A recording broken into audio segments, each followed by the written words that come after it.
I'm lost in your haze where the lights are low, drowning in the depths of your eyes.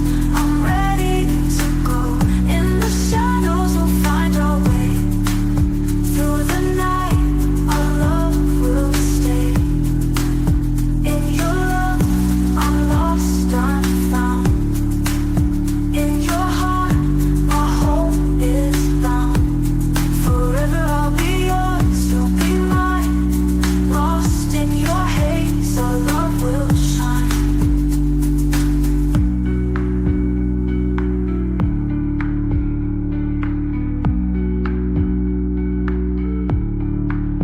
In your love, I'm lost, I'm found. In your heart, my home is bound. Forever I'll be yours, you'll be mine. Lost in your haze, our love will shine.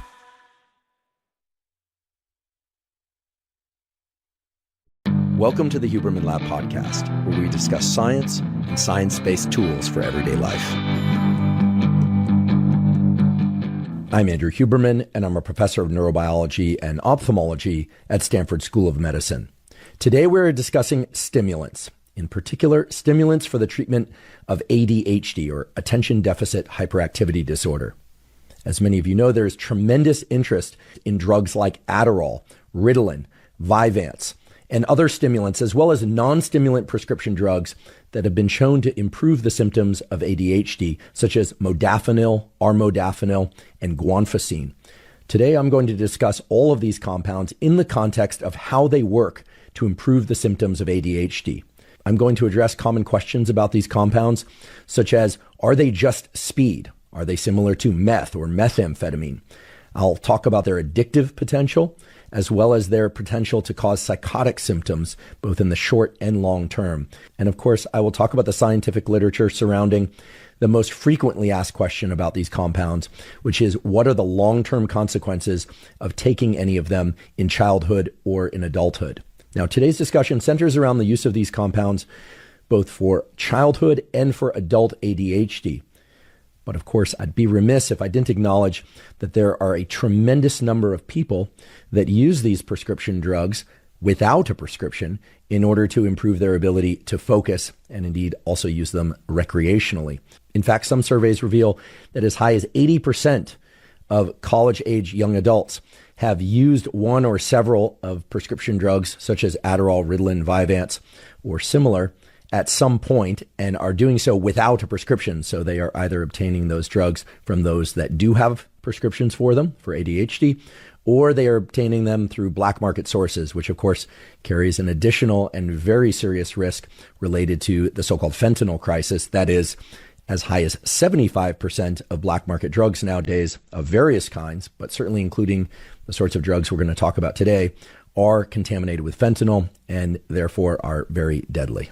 So today I'm going to describe what these various drugs really are, how they work at the level of neurons and brain networks, and how they change those brain networks in ways that really can allow people with ADHD to be able to focus better. I will answer the common question, which is, why is it that giving children speed, because indeed several, not all, but several of the compounds I'm going to discuss are speed, they are amphetamine. Why would that cause a reduction in hyperactivity if speed is a stimulant? So I'll answer that question for you. And I will also answer questions that are commonly asked, such as how these drugs impact things like sleep, hormone health, reproductive health, as well as what is their impact on height. Indeed, it was one prominent hypothesis that these ADHD meds could actually restrict the height of children. I'll tell you whether or not that's actually true or not. And I'll discuss the data surrounding whether or not these drugs predispose people to becoming addicts to other substances, even if people cease or continue taking the stimulants that can help them in the clinical sense for ADHD.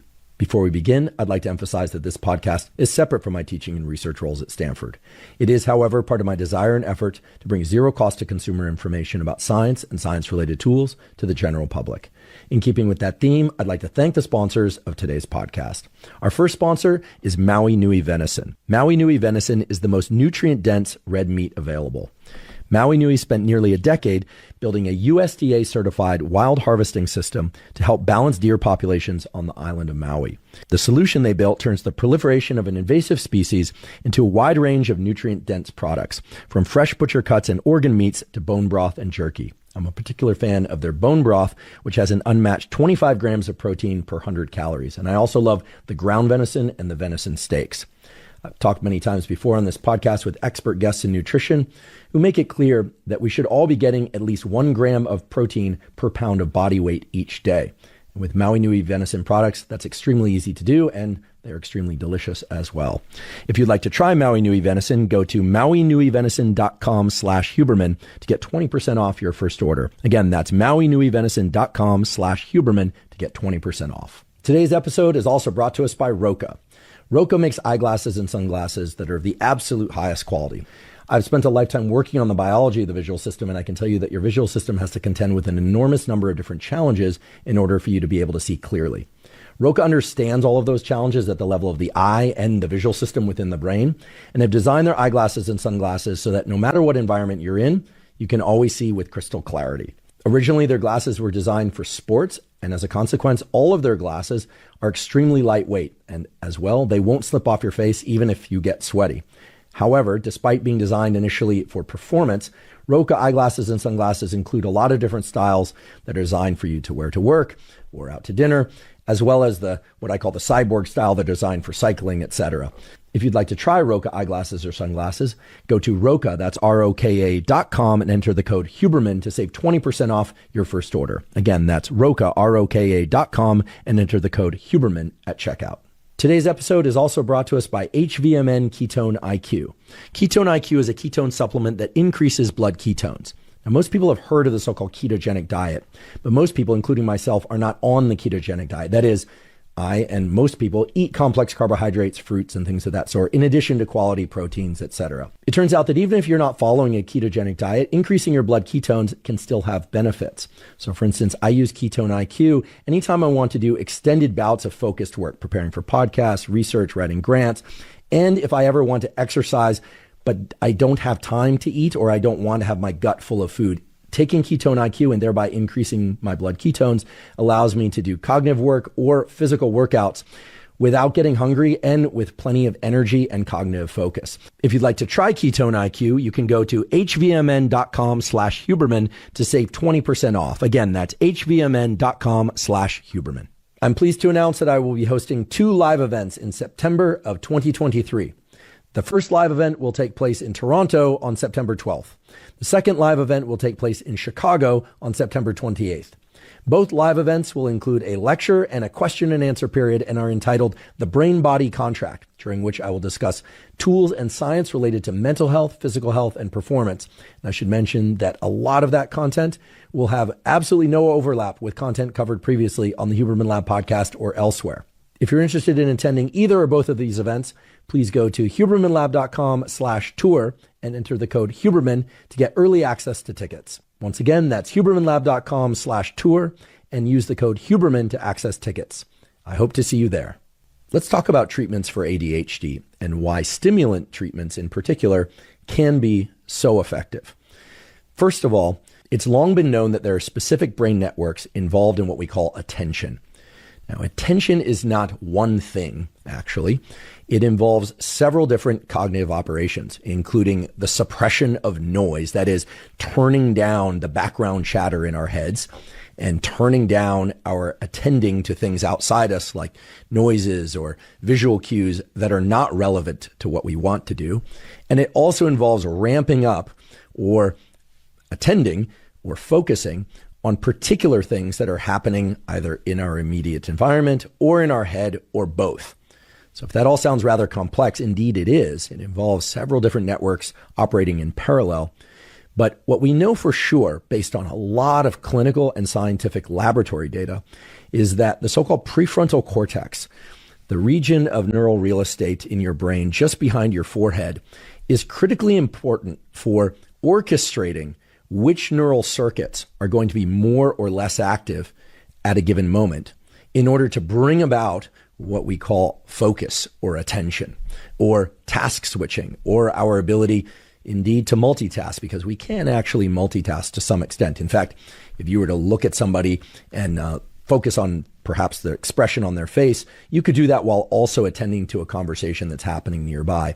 It's energetically demanding. It's hard to do, but we can do that. That's actually referred to as covert attention. You're covertly paying attention to something else. And then you can switch that attention back to just one thing or one small collection of things.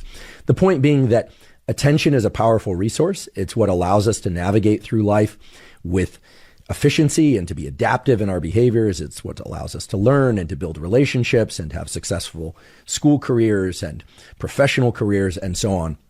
But it is indeed expensive. It takes metabolic resources. Just at rest, if you were to think about essentially nothing or whatever just pops into your mind with no dedicated effort toward paying attention to anything, your brain would consume about 25% of your daily caloric needs.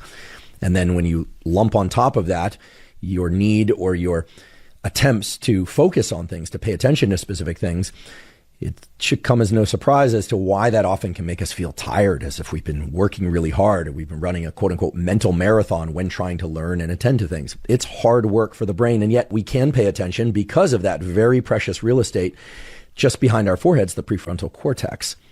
Now, in people, both children and adults that have ADHD, their prefrontal cortex is not necessarily deficient in any specific way, except that it is not as good at orchestrating the activity of other brain networks operating in parallel with it. What do I mean by that? Well, if we take a step back and say, what is the prefrontal cortex really doing?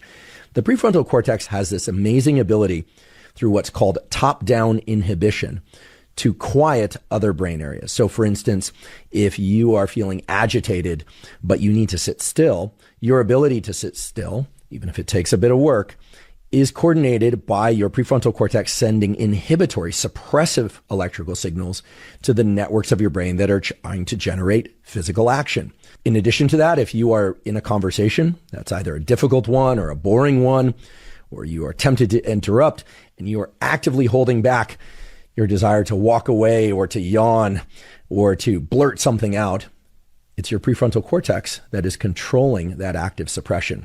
So in many ways, you can just think of the prefrontal cortex as an orchestra conductor that is essentially saying, shh, or not right now, be quiet.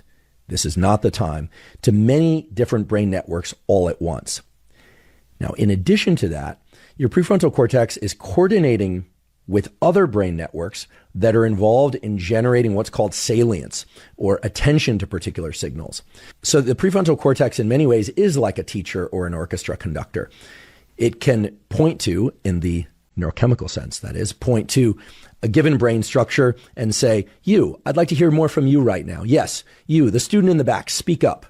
And a moment later, point to a collection of small students chattering in the back. Again, I'm presenting all this by analogy, and say, hey, you guys, quiet down right now. So-and-so is going to come up to the front of the room and help us work through this particular math problem. So when we hear that the prefrontal cortex exerts what's called executive function, what that refers to is the prefrontal cortex's ability to quiet the activity of particular neural circuits and to enhance or increase the salience of other neural circuits that are involved in creating our spotlight of attention. And what we know for sure, based on many brain imaging studies, is that ADHD is not necessarily a deficit in prefrontal cortical function, but rather the prefrontal cortex's ability to communicate with other brain areas in the proper ways. And so what results in the brain of a person, either young or old, with ADHD, is that a lot of the background chatter becomes very, very loud. So for instance, we have a brain network called the default mode network. This is a fascinating brain network. This is the brain network that is active when you just sort of sit in place and don't think about much, and then you start having ideas about what you might do next week. It tends to be very autobiographical, so you might remember an experience from the past. You might think about some of your desires, some of your dislikes. This default mode network, as it's called, is also involved in our imagination, in our spooling together of different experiences that we've had. It doesn't tend to be the thing that's really focused on anything external in particular all at once. The default mode network is always active, but it's when we start to attend to something, especially things external to us, like a something written on a page or a conversation or something that we really need to learn, something we need to pay attention to, that the activity of the default mode network is suppressed somewhat. And that suppression occurs not just by accident, but because the prefrontal cortex is actively suppressing it. In kids and adults with ADHD, the default mode network is often still active at a very robust level, even while we're trying to attend to things. And that's why someone with ADHD will sit down and try and do some focused work, and they'll start thinking about something they want or something they dislike. Their internal state will start to distract them. And of course, there are other networks in the brain. There's actually what's called a true salience network. There's the dorsal attention network. There are a bunch of different networks in brain areas. But again, when thinking about ADHD, and especially when thinking about how the drugs that we're going to talk about today work to alleviate the symptoms of ADHD, and in thinking about why so many people use or even abuse these drugs for sake of learning or recreationally, we might say, you start to realize that everything centers back to the prefrontal cortex and the prefrontal cortex's ability to actively suppress and actively enhance the activity of these multiple brain networks, including default mode network, salience network, dorsal attention network, etc. So rather than overwhelm you with a bunch of names of brain areas and brain networks, today I'd really like our discussion to focus on first what the various drugs that are used to treat ADHD are. That is, how do they work at the level of neurons? Second, how they create a certain set of conditions that allow the prefrontal cortex to be a better conductor. Third, how that can be leveraged during development to actually teach the prefrontal cortex of a young child to learn to be a better conductor, because that's really the hallmark of the use of these drugs, is to try and enhance the activity of particular circuits to create a sort of learning so that the prefrontal cortex is much more efficient at doing its job of conducting. And then fourth, we're going to talk about the various things that I think most people out there ask about when they hear about drugs like Adderall, Vyvanse, and Ritalin, et cetera, which is, are they addictive? Why are they addictive? Can one use them briefly or even from time to time and still be okay? What if I use them as a child and I don't want to be on them anymore? Should I put my child on these drugs, et cetera? It is, I believe, only by understanding the biology of how these drugs work and their potential both to improve brain function, but also some of the dangers associated with these drugs, that one can really answer those questions for themselves or for their children. Okay, so let's start with a very basic but critical question, which is, why in the world would amphetamines, speed, or other stimulants improve the symptoms of ADHD? That's so critical to answer because if you think about it, the prefrontal cortex needs to coordinate the actions of these other circuits. And so just increasing the amount of activity in prefrontal cortex, you can imagine, would create a state of hyperfocus, perhaps. But actually, that's not the case. If you just were to ramp up the activity of prefrontal cortex, what you would find is that somebody would become even less efficient at paying attention to what they wanted to. Rather, they would pay attention to whatever was presented in front of them with laser focus. They would lock on to essentially anything. And that's not good. One of the key things about prefrontal cortex is that it needs to be flexible. It needs to be able to pay attention to this. Then it needs to be able to pay attention to that. Then it needs to go back to paying attention to the thing it was paying attention to previously, and so on and so forth. Life, that is an effective, adaptive life, a good life, consists of self-directing one's attention most all of the time. So why would stimulants do that? Well, almost all, not all, but almost all of the drugs used to treat ADHD fall under the category of stimulants, or what are called sympathomimetics. Sympathomimetic refers to the fact that we naturally have a component of our nervous system called the autonomic nervous system. The autonomic nervous system has two major components. One is called the sympathetic arm of the autonomic nervous system. It has nothing to do with sympathy. It has everything to do with ramping up our level of attention and arousal. It is the so-called fight or flight aspect of our nervous system, or rather it mediates fight or flight, but it mediates a bunch of other things too, including sexual arousal, including excitement and focus about something that we want to learn or somebody that we want to learn more about, or remembering a phone number, or anything that puts us into a state of alertness and focus. The other arm of the autonomic nervous system is the so-called parasympathetic arm of the autonomic nervous system. And that's often referred to as the so-called rest and digest component of our nervous system. And yes, it controls rest. Indeed, it puts us into sleep. And yes, it's involved in digestion, but it's involved in a bunch of other things as well, including sexual arousal, including rates of digestion, including salivation, including all sorts of things that don't just have to do with resting and digesting. The way to think about the autonomic nervous system is it's a sort of seesaw. So it's always at a balance someplace between either predominantly sympathetic or predominantly parasympathetic.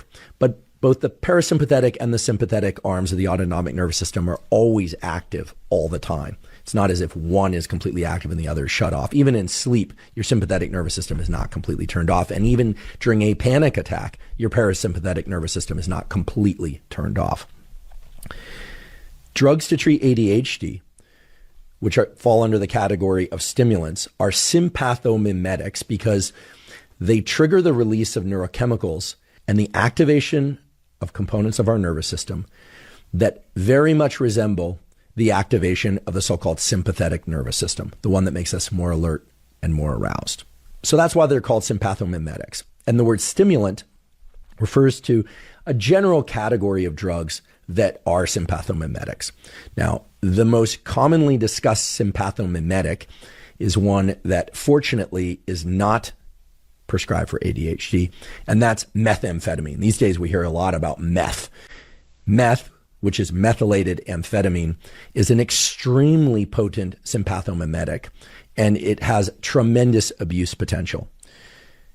Believe it or not, meth or methamphetamine is actually available as a prescription drug, but it is used very rarely because of its high abuse potential and all the terrible things that it can do in terms of cardiovascular health, in terms of oral health, right? There's this stereotype that meth users have very degraded teeth, and indeed they do. There's a reason for that related to how meth impacts the brain and body. I'm going to talk a little bit about methamphetamine a little bit later, but let's just place methamphetamine high on the shelf as the most potent sympathomimetic that's out there, because even though it's not often prescribed for ADHD, there are a class of compounds very similar to it that have a very similar pattern of action that is not quite as potent, but that leverages the same underlying mechanisms, and they are very commonly prescribed for ADHD, namely Adderall and Vyvanse. So first, let's talk about Adderall and what Adderall is. Adderall is a combination of what are called amphetamine salts. Amphetamine salts refers to the fact that there are two major forms of amphetamine. There's a D-amphetamine or dextroamphetamine and levoamphetamine or L-amphetamine. So I'll refer to these as D and L-amphetamine. And for you chemistry-minded folks out there, the D and the L also refer to the fact that there's a L, left-handed version of the molecule, and there's a D or right-handed version of the molecule. This is only important to understand insofar as you know that the D and the L forms of the molecule look very similar, but they're mirror images of one another, and yet they can have very different actions in the brain and body. So Adderall is a 3-to-1 ratio of D-amphetamine to L-amphetamine. You should know that L-amphetamine tends to be less potent in increasing certain neurochemicals in the brain. I'll talk about which neurochemicals they are in a moment. Than is D-amphetamine. So D-amphetamine is potent stuff. Not as potent as methamphetamine, but very potent stuff. L-amphetamine, a little bit less potent.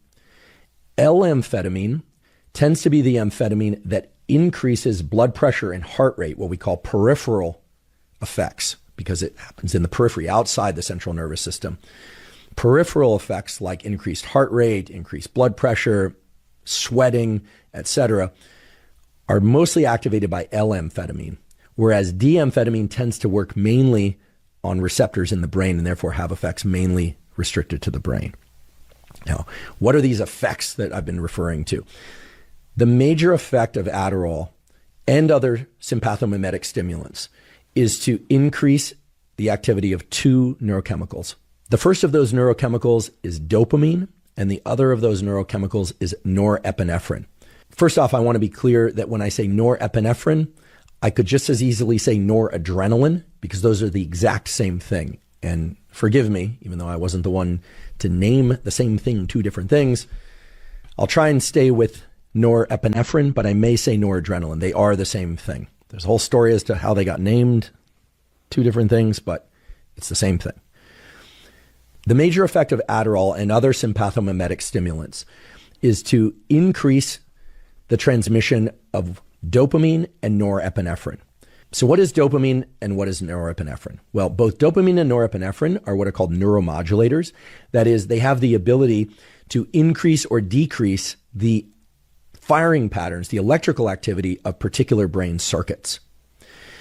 Both dopamine and norepinephrine have separate roles in creating certain states within our brain and body, but they like to collaborate, meaning they tend to be released at similar locations in the brain in order to deliver us to a particular state of mind and or body. So if we were to take a look at just dopamine, we would find that dopamine is released at sites within the brain and increases the activity of brain networks that, for the most part, lead to increases in motivation, pursuit, and to some extent mood. If we were to look at norepinephrine and where it's released in the brain, it tends to be released at many, not all, but many of the same sites where dopamine is released. And the main function of norepinephrine is to increase the activity of neural networks that are involved in attention and focus to particular things in our environment. Okay, so think of dopamine and norepinephrine as collaborators, because indeed they are. And actually, they're very neurochemically similar as well. It actually just takes one chemical conversion to turn dopamine into norepinephrine. So they are very similar. They're like close cousins that work together to help us achieve a common goal that involves increased motivation, focus, and alertness. So when we talk about attention in ADHD, or we talk about quieting the hyperactivity or impulsivity of ADHD, one of the reasons why drugs that are effective in treating ADHD are so effective is because they increase motivation, focus, and alertness, and they tend to do that at very focal locations in the brain. It's worth taking a couple of minutes to think about how sympathomimetics such as Adderall actually increase dopamine and norepinephrine. They do so by affecting a couple of specific operations at the so-called synapse. What are synapses? Synapses are the communication points between neurons. They're actually the spaces between neurons, but that's where a lot of the action is when neurons, as we say, are stimulating the next neuron or activating the next neuron or inhibiting the next neuron. The word neuron just simply refers to nerve cell. And so what nerve cells have is they have a cell body that contains their DNA and a bunch of other stuff. They have a long wire-like process, which is referred to as an axon. And at the end of that axon, there are a bunch of proteins in there that do really interesting things. So for instance, there are proteins down at the end of the axon that package neurotransmitter into little spherical things that we call vesicles.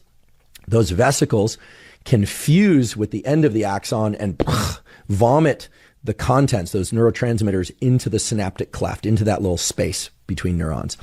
And then if enough of those neurotransmitters bind to receptors on what's called the postsynaptic side, which simply means the neuron on the other side, well, then the next neuron will become active, and then the signal will propagate from one neuron to the next.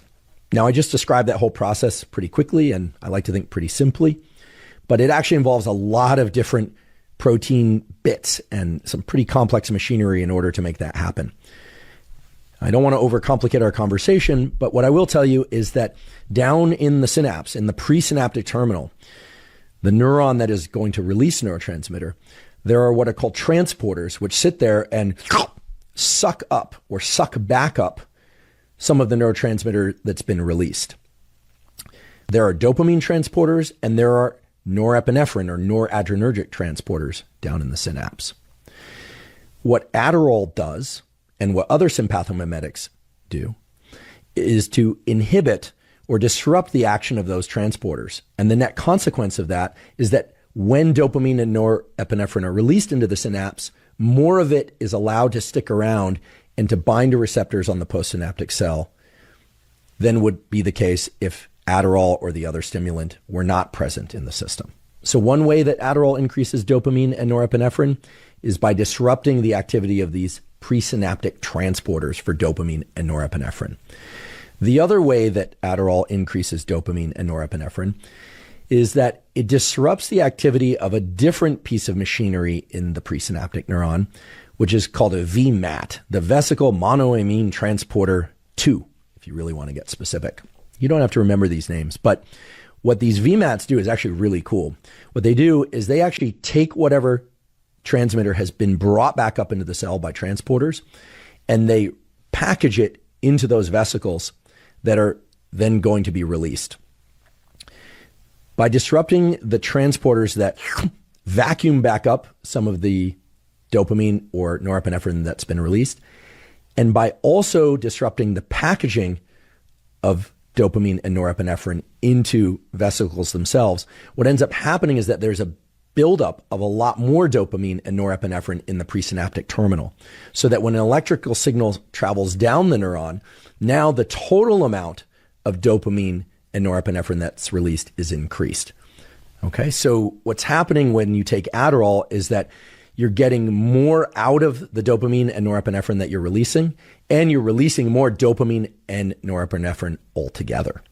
And there's a third mechanism by which Adderall increases the amount of dopamine and norepinephrine present in synapses, and therefore can act on other neurons. And that has to do with disruption of the entire network between these different proteins. I'm not going to go into that in any detail because it gets somewhat complicated in terms of the cell biology and some of the biochemistry down at the tips of these axons. But suffice to say that Adderall is such an effective sympathomimetic. That is, it can increase dopamine to such a great extent, especially compared to other treatments for ADHD, because of its ability to increase dopamine release and transmission, and therefore action, as well as noradrenergic release and transmission and action down there in the synapse.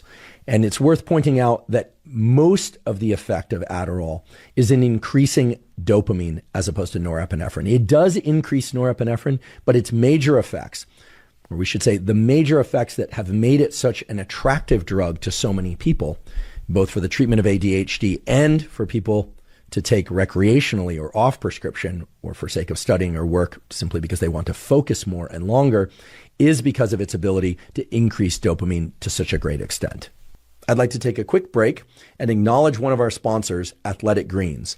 Athletic Greens, now called AG1, is a vitamin mineral probiotic drink that covers all of your foundational nutritional needs. I've been taking Athletic Greens since 2012, so I'm delighted that they're sponsoring the podcast. The reason I started taking Athletic Greens and the reason I still take Athletic Greens once or usually twice a day is that it gets me the probiotics that I need for gut health. Our gut is very important. It's populated by gut microbiota that communicate with the brain, the immune system, and basically all the biological systems of our body to strongly impact our immediate and long-term health. And those probiotics in Athletic Greens are optimal and vital for microbiotic health.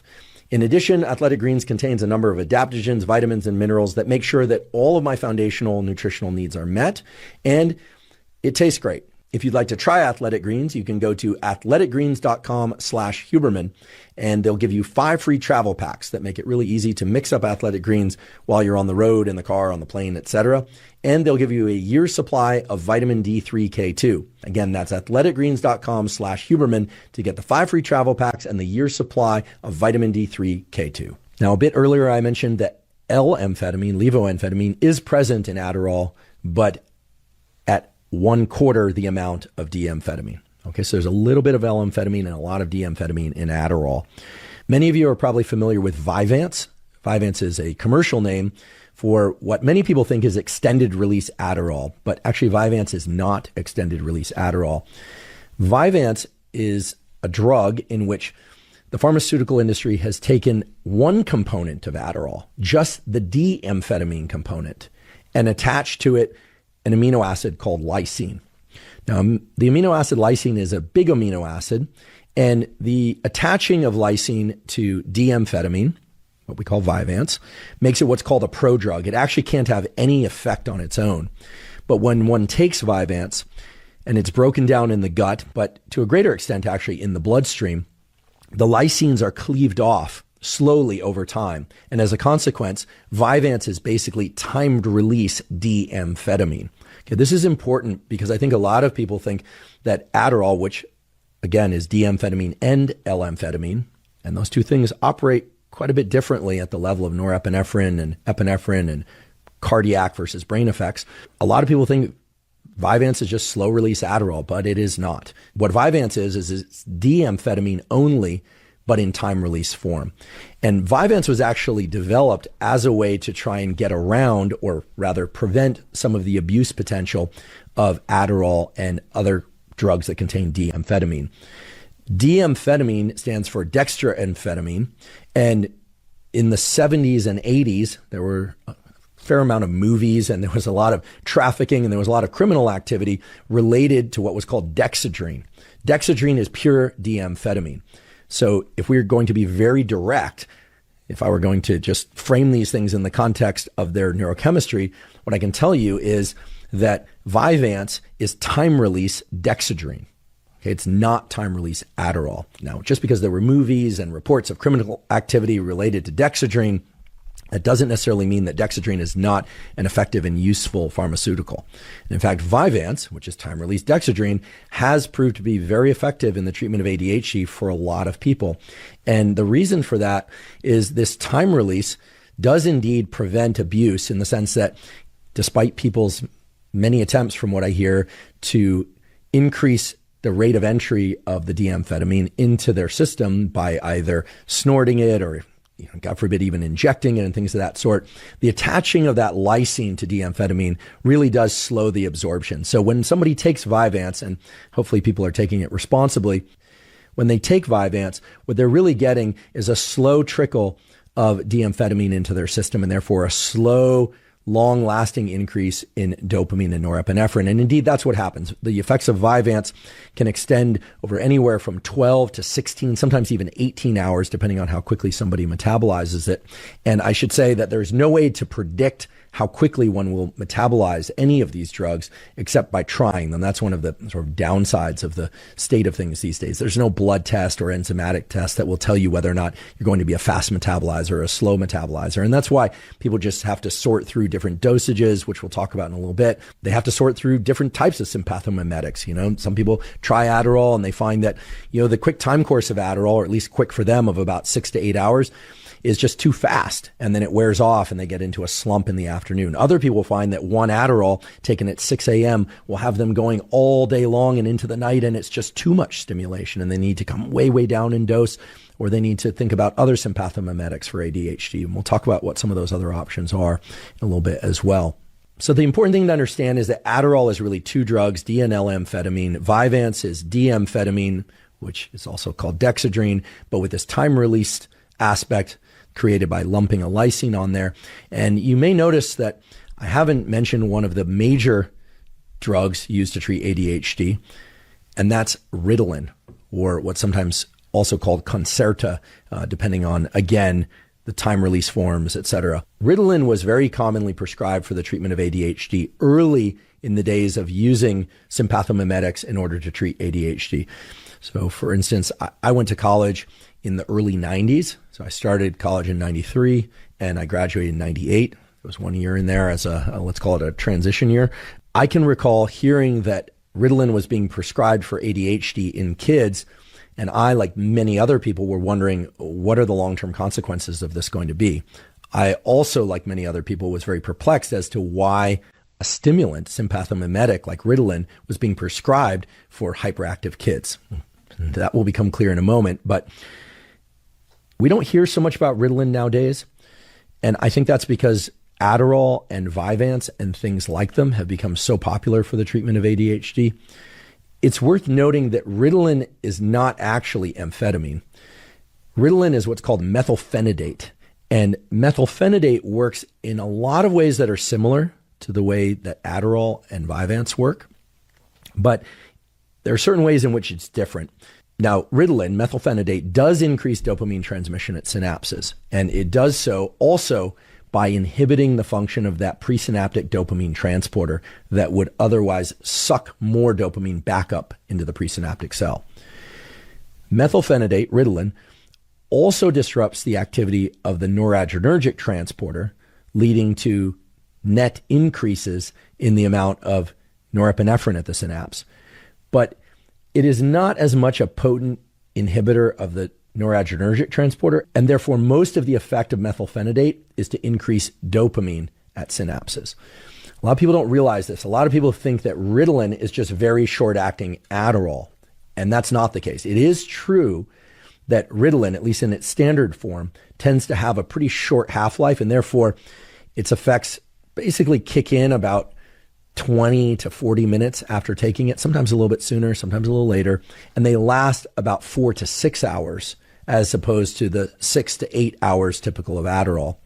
But Ritalin is not short-acting Adderall. Ritalin is mainly increasing dopamine and to some extent norepinephrine at synapses, whereas Adderall and Vyvanse are increasing both dopamine and norepinephrine to a much greater extent. And for those of you that are interested in the underlying cell biological reason for that, it has something to do with Ritalin's relatively lower affinity for the noradrenergic transporter, but it's also because, remember, I listed off 3 mechanisms by which Adderall and by extension Vyvanse increase dopamine and norepinephrine transmission, right? Disruption of the transporter, disruption of the VMAT2, as well as a disruption of the whole kind of complex of communication between those proteins. Well, Ritalin is really only tapping into the drug's ability to disrupt the dopamine and noradrenergic transporter. So it's 3 mechanisms of increasing dopamine and norepinephrine for Adderall and Vyvanse, and by extension Dexedrine. And it's only 1 mechanism for Ritalin to increase dopamine and norepinephrine, and therein mostly dopamine. So if we take a step back for a moment from all these drugs and all this cell biology of neurons and so forth, and we go back to the brain networks involved in attention. Remember the orchestra model or the teacher model, where the prefrontal cortex really sits in top seat in terms of coordinating the actions, both the shh, the quieting, and the yes, please speak actions of the brain, really bringing about what we think of as focused attention and task switching, all the stuff that goes along with learning and focus and cognition. Well, what we know is that dopamine and norepinephrine, which are differentially increased by these different drugs that we've been talking about, also differentially impact the various aspects of executive function of the prefrontal cortex, increasing our attention for specific things.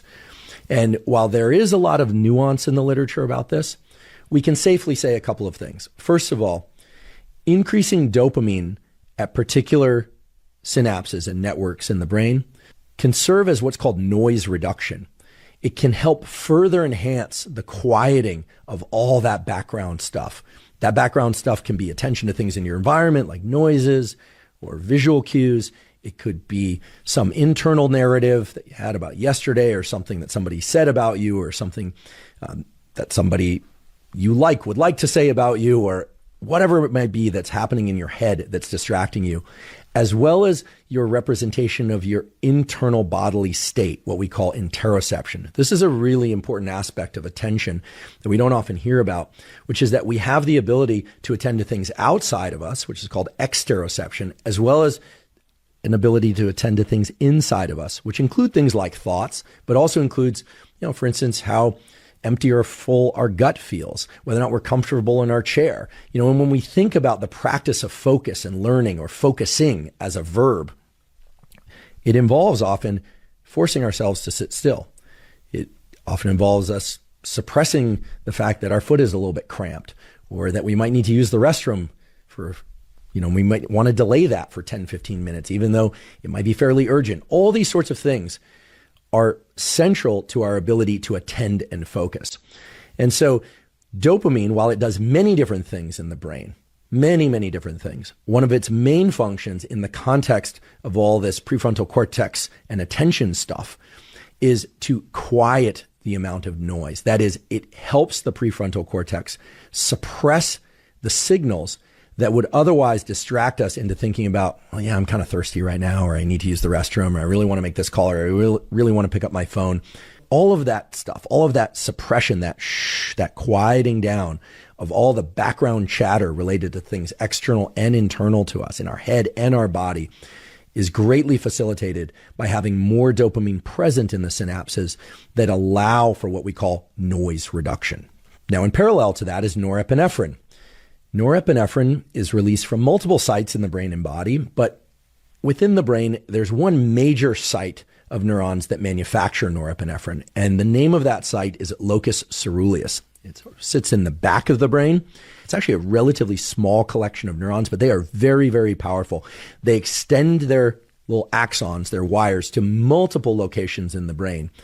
And they release norepinephrine at those locations. So think of them sort of as a sprinkler system that originates from one very focal location, but that can sprinkle norepinephrine at multiple locations in the brain. And the amazing thing about locus coeruleus and that sprinkler system is that indeed the sprinkler system can be pretty widespread, where everywhere there's a sprinkler head, somebody's getting norepinephrine, but it also can fairly focally release norepinephrine at particular sites. So while in the context of today's discussion, dopamine is acting largely to impart noise reduction, norepinephrine has the ability to boost signals at synapses, to increase the amplitude and frequency of communication between neurons. And in that way, in the context of today's discussion, norepinephrine, when released at the particular synapses in the particular brain networks that are related to attention and learning, is largely serving to increase signal. So what we have in the context of a drug like Adderall or Vyvanse, or to some extent methylphenidate, Ritalin does this as well, is an increase in dopamine and norepinephrine that is leading to two things: both a reduction in noise, a quieting of the circuitry that we don't want to hear so much from, and an increase in the signal of the networks that we do want to pay attention to. And the net effect of that noise reduction and signal amplification is what the engineers refer to as increased signal to noise. And the consequence of that is a heightened subjective sense or ability to decide what we want to focus on, sit down or stand there and just focus on it. So the way that we've been discussing drugs to treat ADHD and their ability to increase dopamine and norepinephrine and thereby to reduce the amount of noise, so to speak, in the brain and to increase the amount of signal related to things that we want to attend to, all presumes that the amount of dopamine and the amount of norepinephrine that's being increased is perfect for what we want to accomplish, which is increased focus and reduced hyperactivity and impulsivity. But of course, in the real world, that's not always the case, depending on the dosage of the drug, one's sensitivity to the drug, even what stage of development across the lifespan a person is at. Things can really go haywire pretty fast. And what I'm referring to when I say haywire is, if you think about dopamine and its ability to reduce noise, well, dopamine does a bunch of other things as well. And in fact, we know that if dopamine is increased too much in the brain of somebody that has ADHD or somebody that doesn't have ADHD, people can become euphoric, people can become manic, people can even become psychotic. Likewise, if norepinephrine is increased too much, people won't just become alert, they will become very anxious, have panic attacks, and depending on the drug they're taking, they may even experience very serious peripheral symptoms, meaning elevated heart rate and sweating that is super uncomfortable, and on and on. So everything I've been discussing up until now is true, but I want to make it clear that it's true in the context of appropriately dosed, prescribed drug for a given condition, which leads us to the next question, which is, why would it be that giving these drugs, which are in fact stimulants, why would that calm a kid down? Why would that calm an adult with ADHD down?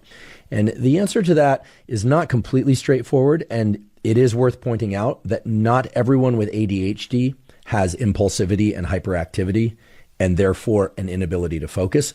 Some kids and adults with ADHD do have challenges with impulsivity and hyperactivity. Some do not. Some just have challenges with focus. And I did an entire episode about ADHD, and we are going to have an expert guest on this podcast who specializes in the treatment of ADHD to talk about some of these issues further. But I just want to remind everybody that, as in the general population, children and adults with ADHD are capable of very concentrated periods of focus. The pattern, however, tends to be that children and adults with ADHD have a harder time getting into that state of focus. And perhaps most importantly, they have a very hard time getting into a forced state of focus for things that they don't enjoy doing. I'm sure many of you are also thinking, wait, I don't like to do certain things, and it's harder to focus on those things than on the things I like. Of course, does that mean I have ADHD? And the answer is not necessarily so.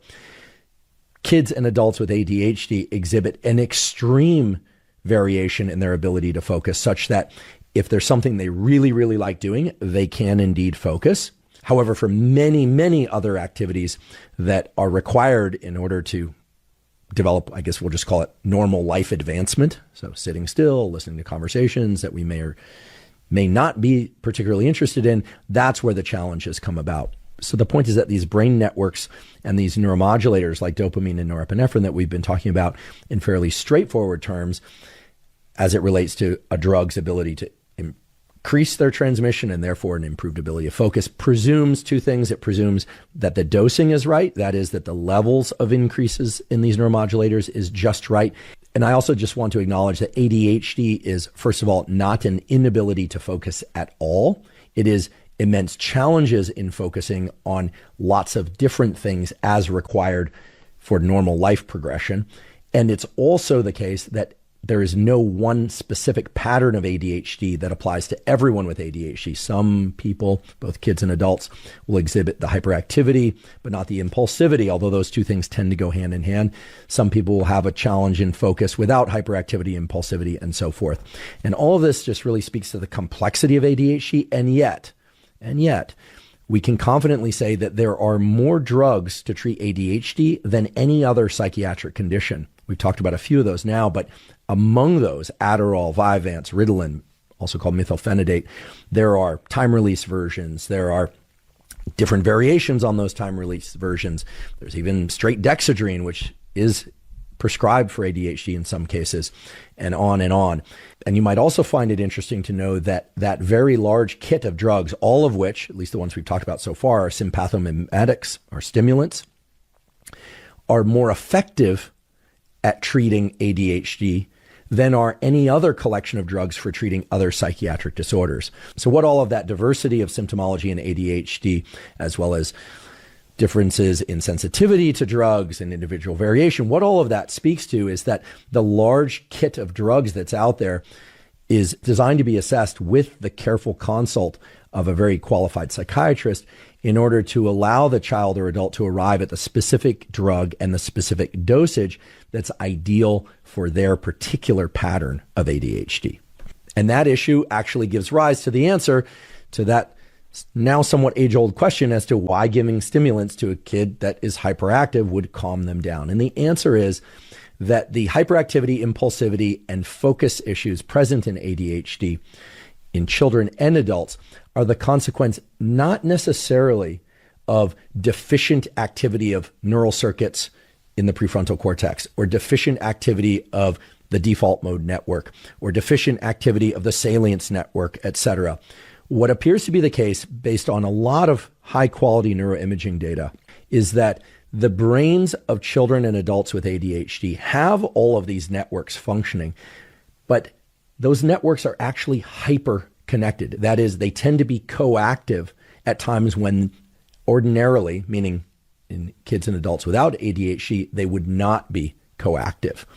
So that's an important point, because it's easy to get the impression that ADHD is just a deficiency in dopamine and norepinephrine, and that's simply not the case. If you recall, dopamine and norepinephrine are neuromodulators. They modulate the activity of other neural circuits, and they can both increase and decrease activity within those circuits. So you don't necessarily want to think about dopamine and norepinephrine just as molecules that increase neural activity. And you certainly don't want to think about ADHD as just a deficiency in dopamine or a deficiency in norepinephrine. The way these drugs work when they are used effectively to treat ADHD is to tune the amount of dopamine and norepinephrine that are present in particular brain networks in order to allow the person to arrive at just the right balance between the activation of these different neural circuits, causing them largely to be less synchronous in their firing. So this takes us back to this question of why giving stimulants to a kid would calm them down. It's not so much that you're giving a stimulant to a kid to place them into a state of calm. I think that's a common misconception. Rather, by increasing dopamine and norepinephrine, these drugs, yes, increase levels of overall autonomic arousal. They are, after all, sympathomimetics. But more importantly, to the treatment of ADHD symptoms, you are activating the prefrontal cortex in a way that allows it to be more of a coordinator of that orchestra conductor, or if you prefer the analogy to a teacher in the classroom, to ramp up the activity of certain neural circuits in a given moment and quiet down the activity of other neural circuits, such that the default mode network can still perform its incredible actions. After all, the default mode network is involved not just in self-referencing and kind of daydreaming, but also creativity and imagination. That's been well described in the literature, as well as the salience network and these other networks that are designed to drop us into very narrow trenches of attention. These drugs for the treatment of ADHD are indeed stimulants, but the goal of prescribing these drugs to a child or adult with ADHD is to adjust dosage, timing, and the duration over which somebody takes it in their lifespan in order to allow those neural circuits to work in the proper way, meaning for the conductor to activate the instruments in that little symphony or band in the appropriate order in order to arrive at the right music, as opposed to all the instruments playing at once, which would just be complete noise. Or if you prefer the classroom teaching analogy, for the teacher to call on one student while the others are quiet, and then to call on a different student, have one student return to their seats, to have the students work in small groups. Again, all of this by analogy. The point being that dopamine and norepinephrine are all allowing these networks to be activated to the precisely correct levels and in the precisely correct sequence. Now, the other key aspect of drugs like Adderall, Vyvanse, Ritalin, and similar to treat ADHD has everything to do with these neuromodulators, dopamine and norepinephrine, but it has to do with their other incredible feature besides just their ability to reduce noise and increase signal within these brain networks. And that incredibly important feature is what we call neuroplasticity, or the brain and nervous system's ability to change in response to experience. I've done entire episodes of the Huberman Lab podcast on neuroplasticity, what it is and how to access it at different stages of development and in adulthood.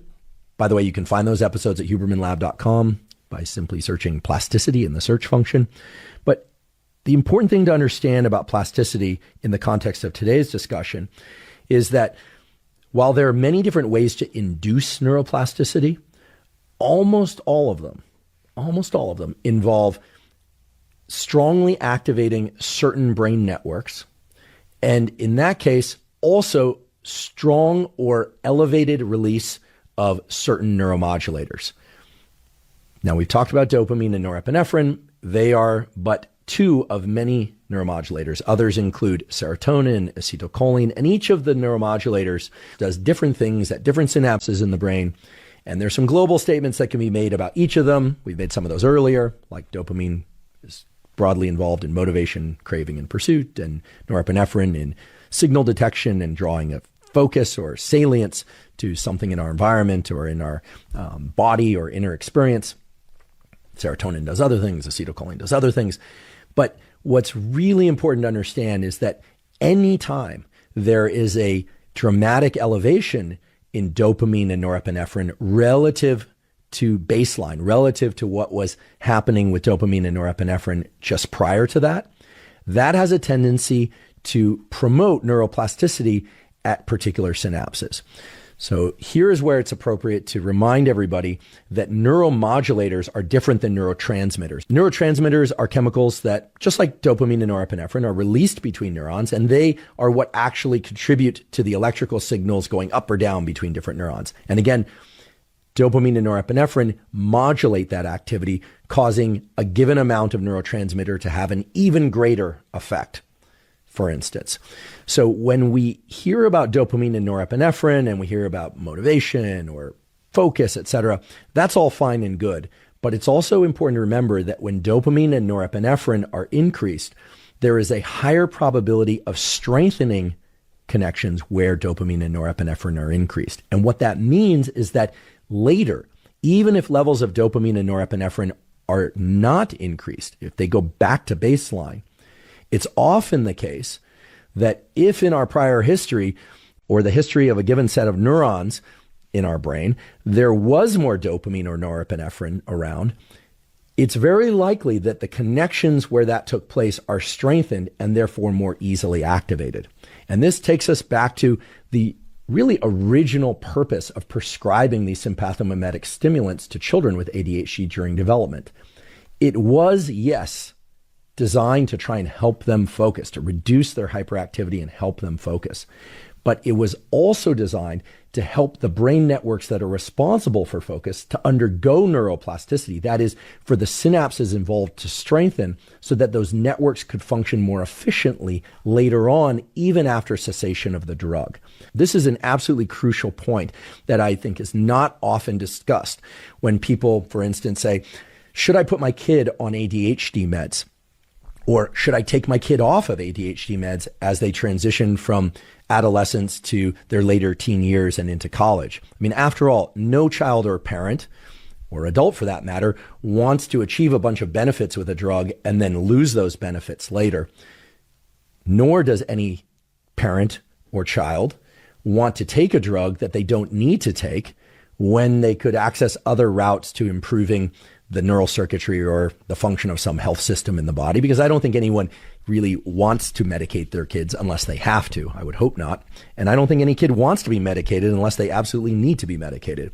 So increasing dopamine and norepinephrine with these drugs like Adderall, Vyvanse, Ritalin, and similar is causing several things. And some of those things actually provide some general answers as to whether or not parents should put their kids on these compounds in the first place. Obviously, they're going to do that in the under the careful consult of a qualified psychiatrist, I would hope, and only under those circumstances, but also whether or not the child should stay on those drugs over time. And here's what we do know for sure.